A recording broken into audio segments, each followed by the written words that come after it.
What's on, ladies and gentlemen? My name's Ross, I like games, and today we need to take a look at what is probably going to be the last set of official reveals for Twilight Masquerade. We are getting very, very close to pre-releases. They are starting this weekend. Obviously, when pre-releases start up, the whole set's out there. We know everything that's coming. For now, we need to have a look at a bunch of cards that have gone and been officially revealed, including a couple of special illustration rares, and let's start there with Wellspring Mask Ogre Bomb. To put it bluntly, this is a good card. Now, we're not talking about some ridiculous game-breaking card here. We're not talking about a card which is going to take the metagame by storm or anything silly like that. We are talking about a card which fits into some other decks and fits into some other decks very, very nicely. Take Baxcalibur decks as an example. You've got Chen Pao to get the energy out of your deck, and then you've got Baxcalibur to attach the energy, and the two of them combined means that this works. I should say the card, what it does, is 100 damage, and you can shovel free energy back into your deck from this Pokemon to do 120 to a Pokemon on the bench. But the thing is, like I say, you can get the energy back out pretty easily, and you can reattach it pretty easily, and frankly, jobs are good 'un. We're already seeing it over in Japan, seeing a bunch of play and success alongside Lugia, because of course Lugia's got Archeops, and that's really easy. Like, Archeops just gets your energy from the deck and attaches it. So there's no question of, the energy's back in your deck, what are you going to do? Nah, mate, we are good. This will work very nicely and very easily. So yeah, this is a very, very, very good card. The other one they've gone and shown us off here is Flame Mask Ogre Bomb, which I will be honest with you, I am a bit less excited about, a bit less hyped about. Generally, I'm just not as up on this card as I am on Wellspring Mask Ogre Bomb. And it's not terrible.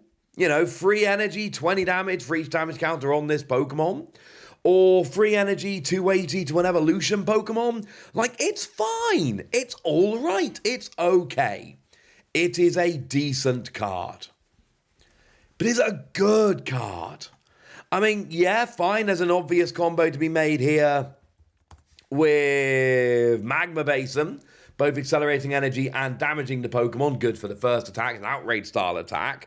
It's fine. But I do worry that it is, as I've just said, fine, but not particularly good, if that doesn't sound too mean. Now, a card that I was extremely excited about, which does not seem to be panning out in Japan right now, Secret Box. It is a new ace spec, and it is a very, very good new ace spec.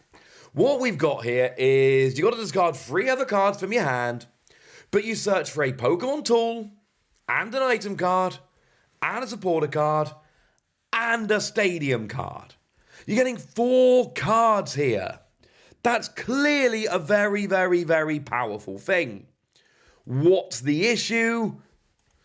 Well, the issue is you've got to discard 3 cards from your hand, but another issue is there's just a lot of really good ace specs around right now. I made a video a little while back basically telling you guys that I think ace specs this time around are just better than ace specs were back in Gen 5 when we had them last. And I'm seeing nothing to avail me of that opinion. Everything that we can see here is just telling us there's so much around. Like, we're getting Scoop Up Cyclone back in the next set.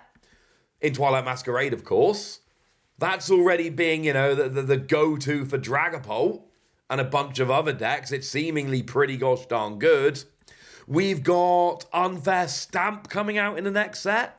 Your opponent takes a prize and you get to put them down to a 2-card hand while getting a new 5-card hand. Clearly a very, very good one. We've got a lot of very good ace specs. And I think if this existed in a vacuum, where it was the only ace spec, I think people would be happy to play this. I think if you got rid of all the other really good ace specs, this would be great and people would be hailing it as one of the best cards. Problem is, we've got a bunch of other ace specs which are frankly better. And that actually is your answer here. It's not the secret box is a bad card, because it's not a bad card. It's actually a very, very good card. The issue is we've got lots of very, very good cards. And there we go. There's your answer.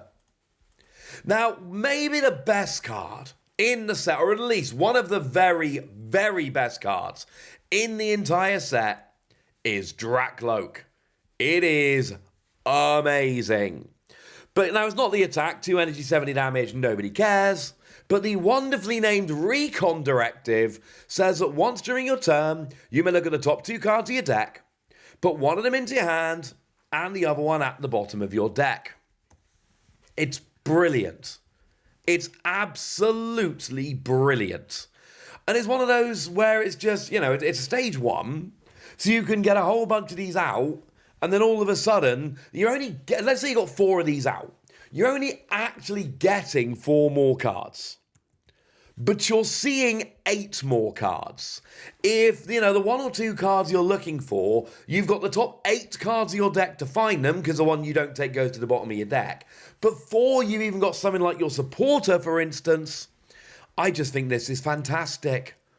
It's very, very reminiscent of Curlier. Like, Drakloak on its own isn't particularly good. It's not going to have much of an impact. It's going to be fine. Other decks could use it as a draw engine, but everything we've seen in Japan and for the past few years in the Pokemon TCG tells us that they're probably not. Don't expect this to be a card which pops up as a draw engine for other decks. It's not going to be. But because you've got this, that all of a sudden makes Dragapult like a bazillion times better. Dragapult is a great card. This just makes Dragapult better.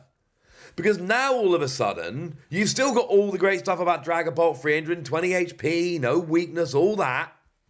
But now you can also, and obviously the great attack, but now you can also add in the fact that you've got this draw engine coming up. And yeah, that's, well, it's pretty gosh darn relevant, frankly. It's pretty gosh darn relevant. Everything I'm seeing about this is just telling me this is a great card. There are a lot of very, very good cards, but this is a particularly good card. It's not the only reason Dragapult is good. It's not. But oh my word, it is a very nice, handy bonus indeed. And then it went and showed us Full Art Macargo. And I'm going to be honest with you, Full Art Macargo is maybe not quite as exciting as some of the other cards on this list. I don't want to be rude, but I do think we need to acknowledge that. It's the elephant in the room. It's fine. It's not on the level of a Drakloak or a Wellspring Mask or something along those lines. But it does, not Hot Magma. Hot Magma is hot garbage. But we got Ground Burn. 140 damage, discard the top card of each player's deck, and you deal 140 more damage for each energy card discarded in this way. So theoretically, you hit an energy off the top of your deck, and an energy off the top of your opponent's deck, and now all of a sudden that is 420 damage, which is absurd. Like, you never need to do 420. Okay, fine. Because of the existence of Hero's Cape, yes, sometimes you will need to do more than 420. You can get up to like 440 and stuff like that. So yes, fine, there are some niche situations where your opponent can actually get above 420. But most of the time, the vast, vast majority of the time, yeah, you're going to be fine. The problem is you've got to try and stack your deck to have an energy on the top and then try and hope your opponent's got an energy on the top. And it's a decent enough card. But the problem is we don't have phenomenal fire energy acceleration right now. Like Magma Basin's the best we've got. And then there is a little bit of luck or a lot of setup that is inherent in actually making this card work. And you add that all together and I'm sorry to say, yeah, not working as well as maybe it could. I'm sorry. Maybe next time, eh? And there we go. Those are the new cards that are going to be revealed. Drakloak is an absolute star. Secret Box is a great card, and I think people are sleeping on it. the two Ogerpon, and notice how, of course, they've got the same style of art by the same artist. And it's kind of beautiful. It's not my favourite, but I know some people love it. It's very much, art is subjective. So, maybe you'll love it. Maybe it'll be awesome. Point is, it's there. And we got a new ace spec, which I think is going to be good. I still think there's going to come a time where people are playing this because it just makes your deck set up. Could be wrong, but it's one that I expect to see more of in the future. Right, so there we go. That's what you need to know. Those are the new cards that have gone and been officially revealed, and now it's over to you guys. Tell me which of these cards you're excited about. Tell me which ones you could do without. Tell me anything you want to tell me in the comment section. Go nuts! Be nice. And then make sure you like this video, subscribe to this channel, follow me on Twitter at @TheWasi. That's where we talk about Pokemon and a whole bunch of other card games. And please do consider checking out patreon.com/PTCG Radio, where you can support the channel, get some bonus podcasts, join a Discord, and all kinds of fun things. But by far the most important thing, as always, look after yourselves till next time, would ya? Thank you very much for watching. My name's Ross, and you've been watching PTCG Radio.